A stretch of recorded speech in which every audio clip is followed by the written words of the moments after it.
bom estar aqui com vocês de novo. Nós estamos aqui essa noite para estudar o que mesmo? Os 8 sinais, né? Quantos que já foram?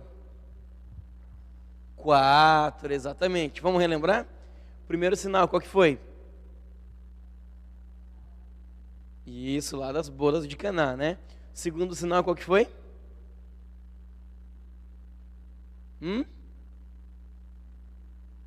É isso mesmo, a cura do filho do político, do funcionário público, do filho do nobre, como vocês quiserem chamar, né? Terceiro sinal, qual que foi? Paralítico, exatamente. Quarto sinal, qual que foi? Multiplicação de pães e peixes. O pessoal tá na ponta da língua aí, né? Então hoje a gente vai estudar o quinto sinal. Então vamos abrir a nossa Bíblia no Evangelho de... Qual é o Evangelho? João, no capítulo 6. Capítulo 6, do versículo 16 ao 21. Vão ser os versos que nós vamos estudar essa noite. Então, João, capítulo 6, do verso 16 até o 21.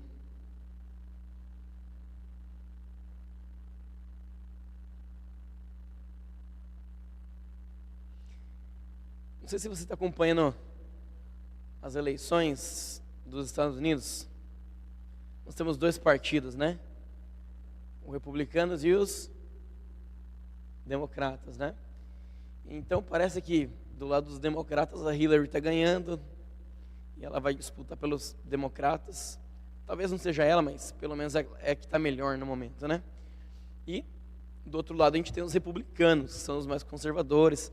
Que a gente tem o louco do Donald Trump, né, que não tem como aquele homem não ser louco pelas coisas que ele fala. E a gente tem também uma pessoa lá que é o Dr. Ben Carson. Quem é o Dr. Ben Carson? Ele é um médico adventista, né? Então eu estava acompanhando a questão, né, dos debates e me chamou a atenção que no começo, assim, o Ben Carson estava um pouco, né, tímido. Não falava muito, ficava mais na dele e tal. E aí teve um debate que o pessoal quis saber mais sobre ele e deram mais espaço para ele, então ele começou a falar. E foi legal que nesse debate ele realmente chamou muita atenção da mídia americana. E depois desse debate ele cresceu muito e passou inclusive o Donald Trump. Infelizmente, a mídia americana já queimou o Ben Carson justamente por causa da religião adventista. Mas isso a gente já sabia que ia acontecer. Afinal de contas, eu acho que ele está mais lá para pregar o evangelho do que para ganhar a eleição. Mas foi legal que em um desses debates, perguntaram para cada pessoa que estava ali, né, concorrendo para disputar pelos republicanos, o que ele tinha em comum, né, singular, o que ele podia fazer que os outros não podiam fazer. E cada um foi falando alguma coisa, mas sinceramente nada demais. E então perguntaram para o Ben Carson. E até aquele momento o pessoal só viu o Ben Carson. Ele é um doutor, né, inteligente e tal, mas é só um doutor. E aí perguntaram para ele, mas o que você pode fazer que ninguém aqui mais pode fazer, ou que você já fez, né? Qual foi a tua realização e tal? Aí ele parou assim, bom, eu acho que eu sou o único aqui que pode separar 2 gêmeos siameses ligados pela cabeça. E eu fui o primeiro, na verdade, a conseguir fazer isso. E quando ele falou aquilo, o pessoal que estava ouvindo o debate foi realmente ao delírio, porque foi uma resposta maravilhosa que ele deu e realmente ressaltou ali sobre tudo que os outros falaram. Mas é interessante que até aquele momento ele tinha sido muito humilde, mas chegou um ponto que ele teve que falar quem ele era, quais eram as suas prerrogativas, quais eram os seus skills, né? E aquele foi o momento. E o texto dessa noite também nos fala de alguém que era muito humilde, mas teve um momento que ele teve que dizer quem ele realmente era. Vamos ler então o versículo 16. De tardinha, os discípulos de Jesus desceram até o lago, subiram num barco e começaram a atravessar o lago na direção da cidade de Cafarnaum. Quero parar por aqui. Interessante que qual foi o milagre que antecedeu o texto que nós estamos estudando aqui? Vocês lembram? A multiplicação dos pães. Qual foi a reação das pessoas quando Jesus Cristo multiplicou os pães? O que as pessoas queriam fazer com Jesus? Queriam proclamá-lo um rei. Ele seria um rei, o profeta. Então eles ficaram muito excited about that, né? E você pode ter certeza que não foram somente a multidão que ficou emocionada com tudo aquilo, mas os próprios discípulos. Esse é meu amigo. Depois do milagre daquele, ele alimentar pelo menos 15 mil pessoas, não tinha como uma pessoa normal não ficar empolgada com o que aconteceu ali. Então o que aconteceu? Jesus despediu a multidão e também despediu os discípulos, porque eles estavam muito emocionados com tudo aquilo. Então Jesus ele vai orar. Mas então os discípulos, eles entraram no barco e foram. Você pode imaginar como que os discípulos ficaram decepcionados, porque afinal de contas, aquele seria o melhor de todos os momentos para proclamar alguém como rei, porque ele era a única pessoa sobre a terra que tinha o poder sobre a vida e a morte e podia acabar com a fome no planeta. Mas Jesus, estranhamente, foi contra tudo aquilo. E então mandou os discípulos entrarem no barco. E a Bíblia me diz assim: e quando já estava escuro, Jesus ainda não tinha vindo se encontrar com eles. Então o que aconteceu? Eles entraram no barco e foram atravessando o lago. E o tempo foi passando, Jesus estava orando, o tempo foi passando, foi escurecendo. E eu posso imaginar que os discípulos começaram a ficar preocupados. Aonde estava Jesus? Começaram a se questionar, por que Jesus não está conosco? Alguma vez você parou e pensou, mas por que eu estou sozinho?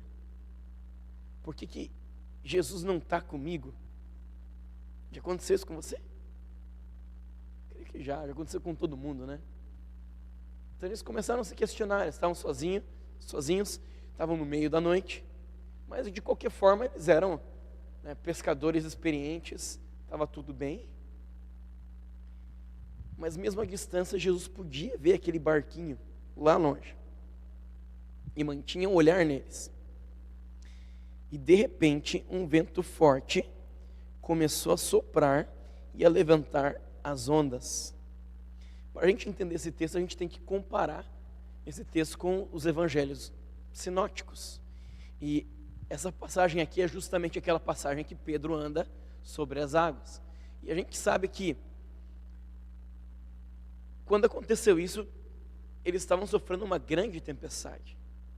E Ellen White, comentando sobre isso, ela diz que Satanás fez de propósito. Por quê? Porque Jesus não estava com eles. Estava escuro e ele mandou uma tempestade terrível. E eles estavam extremamente preocupados. Por quê? Porque mesmo sendo experientes, eles poderiam sim morrer com uma tempestade no meio do lago. O lago, embora seja um lago relativamente pequeno, ele fica abaixo do nível do mar. Então, como o lago fica abaixo do nível do mar, e você tem algumas montanhas ali, a maneira que vem o vento pode causar tempestades horríveis. E foi justamente o que aconteceu. E então, eles ficaram tomados de terror. E eu me lembro que eu me tornei um desbravador. E eu fui no curso dos desbravadores. E eu ia fazer parte da diretoria dos desbravadores, que eu já era velho, né? Me tornei desbravador, mas já era velho. Me tornei adventista depois de velho. Tinha ali 15 anos de idade. Então, eu me lembro que eu tive que ficar na minha primeira ronda. À noite, eu tinha que guardar o acampamento. E eu nunca tinha feito aquilo. Eu era responsável por todo o acampamento durante a noite. E eu me lembro que, não, tudo bem, né? Chegou meu horário lá, das 2 às 4 da manhã, foram lá me chamar, me acordar na barraca, eu me levantei, né?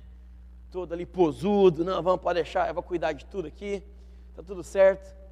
E aí me lembro que a pessoa que veio antes de mim foi dormir.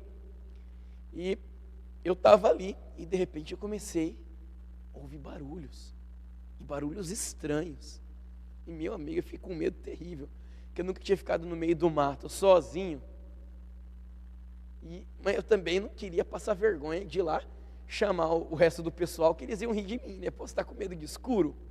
Ia ficar muito chato. Então eu estava lá, com a lanterninha na mão, morrendo de medo, e qualquer barulhinho que eu ouvia, eu colocava a lanterninha para um lado, colocava a lanterninha para o outro, né? E eu me lembro que o medo era tanto que eu me ajoelhei no meio daquele campo e comecei a orar. E eu me lembro que eu comecei a orar, e estava muito escuro, mas foi interessante que eu reparei que o céu começou a abrir, e as nuvens foram abrindo, e eu estava lá, eu estava orando, morrendo de medo e orando, e de repente todas as nuvens do céu desapareceram, e tinha uma lua cheia enorme no céu, e a luz daquela lua era tão grande que eu podia desligar a minha lanterna, que eu conseguia ver absolutamente tudo dentro do acampamento. E quando passou o meu horário de ronda, o rapaz que veio depois de mim ainda me perguntou, mas por que você está com essa lanterna acesa, com tanta luz aqui? Mas sabe, o que eu aprendo disso? Eu aprendo disso que a resposta definitiva para o medo é a fé. Eu vou repetir de novo. A fé é a resposta definitiva para o medo. Nós vamos ver que os discípulos realmente estavam com muito medo. E não foi só por causa da tempestade. Olha só o texto. Os discípulos já tinham remado uns 5 ou 6 quilômetros, já estavam longe. E quando viram Jesus andando em cima da água, chegando perto do barco, e ficaram com muito medo. Meu amigo, para e começa a imaginar a situação. Você está lá no meio de uma tempestade, vento soprando de um lado para o outro, onda de um lado para o outro, aquele barco balançando, e de repente você olha no horizonte e você vê um vulto caminhando em cima da água. Gente, eu tenho certeza absoluta que esses discípulos entraram em desespero, começaram a gritar, apavorados de medo. Acho que qualquer pessoa no lugar deles teria feito o mesmo. E eles eram judeus, eles sabiam que não existia fantasma. Mas se você lê o evangelho sinótico, eles falam, é um fantasma. Eles acharam que era um fantasma. Porque, gente, fala sério, não é todo dia que você vê uma pessoa caminhando em cima da água. E eles realmente se assustaram com aquilo. Então o que eu aprendo disso? Eu aprendo muitas coisas. Uma delas é que, embora eles fossem discípulos de Jesus, a teologia deles não era perfeita. Olha que interessante. E eu quero aplicar isso para nós hoje. Se você pensa que você tem a teologia perfeita, você está muito enganado. Todo mundo que está aqui é um potencial herege. Todo mundo tem uma heresiazinha dentro do coração. Todo mundo, sem exceção. E você vai conversar com outro irmão aqui, e ele vai discordar de você. Então o que eu quero dizer com isso? Quero dizer é o seguinte: se se a salvação fosse pela teologia, estava todo mundo aqui perdido, que está todo mundo aprendendo e está todo mundo crescendo, sem exceção. Eu posso pegar, por exemplo aí de Guilherme Miller, Lutero. Foram pessoas que Deus usou poderosamente. Ellen White fala que eles estão salvos, mas que tinham vários erros grandes teológicos. Eu e você não somos exceções. Então, quero ir mais além. Muitas vezes a gente pensa que só a igreja adventista do sétimo dia será salva. Isso não é uma verdade. A salvação é por meio de uma pessoa. A salvação é por meio de Jesus Cristo. Ele é a salvação. E muitas vezes você pensa, mas peraí, mas aquela pessoa, ela não aceitou o sábado, aquela pessoa não aceitou isso, não aceitou aquilo. Mas por que a pessoa não aceitou? Será que ela só não aceitou por birra? Ou será que ela não entendeu? E quem somos nós para julgarmos a pessoa se ela entendeu ou não entendeu profundamente? Sendo que tem várias doutrinas da nossa igreja que nós levamos anos para compreender. E eu olho aqui para os discípulos não são diferentes. Eles estavam ali aos pés de Jesus, mas eles estavam a cada dia aprendendo. Mas olha só o que aconteceu, vamos continuar lendo aqui. Mas Jesus disse: não tenham medo, sou eu. Olha só, que coisa maravilhosa. Eles estavam ali pulando um em cima do outro. Eles não sabiam se era melhor ficar dentro do barco ou pular na água, porque eles queriam fugir daquele ser que estava caminhando na direção deles. E então de repente eles só ouvem aquela voz, mas é uma voz amigável, uma voz que eles conhecem, e diz: calma, sou eu. Você pode imaginar? Que maravilhoso. Então você tem nos evangelhos sinóticos Pedro pedindo para caminhar com Jesus sobre a água. O único ser humano que caminhou sobre a água, além de Jesus, foi Pedro. Que maravilhoso, que ousado. Mas o que eu quero chamar a atenção aqui é justamente para o nosso texto de João, que o nosso João ele não fala diretamente de Pedro. A gente sabe de Pedro por causa dos evangelhos sinóticos. Mas eu quero chamar a atenção aqui para a frase de Jesus. Ele fala: sou eu. Ou também porque isso é traduzido eu sou. No grego é ego eimi. Quando você ouve essa frase, eu sou, quero que você pare e pense em outros lugares da Bíblia. Quais foram outros lugares da Bíblia que você ouviu? Eu sou, eu sou. Aonde mais a gente encontra isso? Eu sou. Eu sou o Senhor teu Deus. Mandamentos. O que mais? Eu sou o caminho, a verdade e a vida. O que mais? Vamos lá. Como?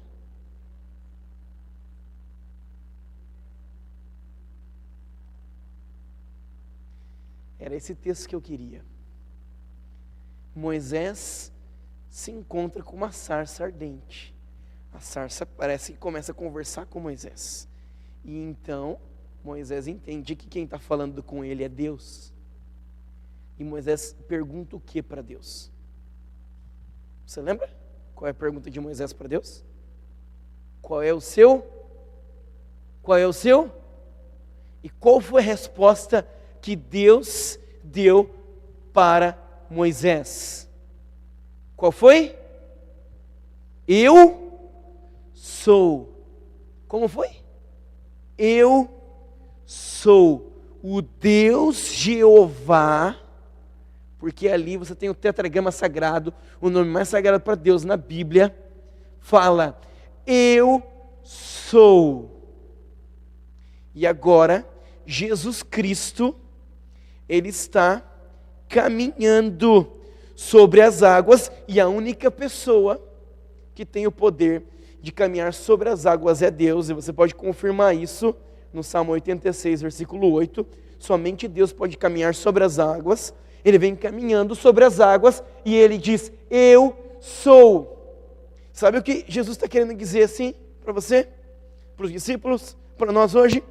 Jesus está dizendo: eu sou o Deus Todo-Poderoso, eu sou Jeová, o Criador do céu e da terra, eu sou o mantenedor, eu sou o Alfa, eu sou o Ômega, sou o princípio e o fim, eu sou o Deus eterno, eu sou. E você pode ver no Evangelho de João principalmente: eu sou a água da vida, eu sou o pão da vida, e aí assim por diante, eu sou, eu sou. Por quê? Porque Jesus Cristo era Deus. Você pode pegar a Bíblia dos Testemunhos de Jeová, e eles têm mudado vários textos bíblicos para tentar diminuir a natureza de Cristo. Mas quando você vai com textos como esse, é incontestável que o evangelista deseja que nós vejamos a Jesus Cristo com as mesmas características, os mesmos poderes, os mesmos títulos que Jeová tinha. Por quê? Porque Jesus Cristo é eu sou. Ele é o único que pode dizer eu sou.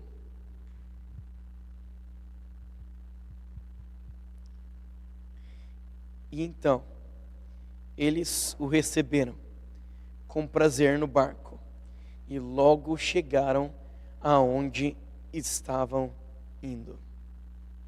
Você vê aqui um milagre adicional, porque eles estavam com problemas na navegação, mas eles acabaram conseguindo chegar rapidamente aonde eles estavam indo. Mas eu quero refletir um pouquinho mais sobre a experiência que os discípulos tiveram ali. Eles estavam no meio de uma tempestade, estavam assustados. E eu me lembro também que antes de voltar por Michigan, eu estive no meio de uma tempestade com os meus filhos. Nós fomos para Walt Disney, né, para visitar ali The Magic Kingdom. Então eu estava lá com meus filhos e indo nos brinquedos com eles. Eu estava sozinho, minha esposa não podia ir, ela estava trabalhando. Então eu levei os dois. Eu tenho uma menina de 5 e um menininho de 2 anos. Então eu estava ali com eles. E já estava perto do horário da gente ir embora. Então eu pensei, vou pegar e vou nesse último brinquedo, que tem muita gente, com certeza vai ser muito bom, né? Que normalmente aquele lugar que tem muita gente é o melhor. Eu vou ali e vou esperar, e a gente vai nesse, daí é o último brinquedo, a gente vai embora. Já estava tarde já. Então nós fomos. E era o ride que era para ir no trenzinho da Ariel. E eu estava ali com meus filhos e começou uma tempestade. Mas as tempestades da Flórida são uma loucura. E eu estava com os dois. Imagina, uma menina de 5 anos e um menino de 2. Estava com os dois no meio da tempestade. Minha filha já começou a chorar, indignada, querendo ir embora, porque ela estava com medo daquilo. Que ela tem muito medo de água, ela não gosta de entrar em piscina e coisa do tipo. Então ela queria muito ir embora e puxando a minha mão, querendo ir, chorando. E o meu menininho estava no meu colo, chorando também. Mas eu pensei, mas se eu for embora agora, eles vão perder um brinquedo que é ótimo. E a gente não vai ter oportunidade de voltar aqui na Disney em muito, muito tempo. Eu não tenho nem ideia quando eu ia poder voltar lá. Então, vamos ver se a gente faz um sacrifício, a gente fica aqui mesmo, está chovendo, vou tentar acalmar eles, para que eles possam ir no último trenzinho e possam ficar felizes. Então, a minha filha puxando a minha mão, eu falei, vamos esperar, confia no papai. Mas ela estava chorando, porque a água estava escorrendo na cabeça dela. E o meu bebê também, aqui chorando, e a gente lá no meio da tempestade. Então o que eu fiz? Eu estava de boné, e eu peguei meu gurizinho, coloquei ele aqui, ele já estava com sono, porque era o horário que ele dorme, né, à tarde. Coloquei meu boné na cabeça dele, encostei ele aqui e o moleque me dormiu, desmaiou no meio de uma tempestade. Tempestade caindo em cima dele e ele aqui, bem aqui no meu ombro, dormindo, desmaiado. Foi uma experiência maravilhosa. E a minha filha puxando a minha mão, querendo ir, né? Eu, espera, calma, vai passar, vamos, confia no papai, a gente vai lá. E ela brava comigo, não, calma, calma.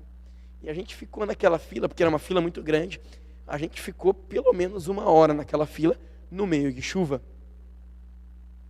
E eu sei que eu fiquei com eles, eu teimei, fiquei com eles, porque eu sabia que ali era uma oportunidade rara, a gente não ia poder voltar ali cedo.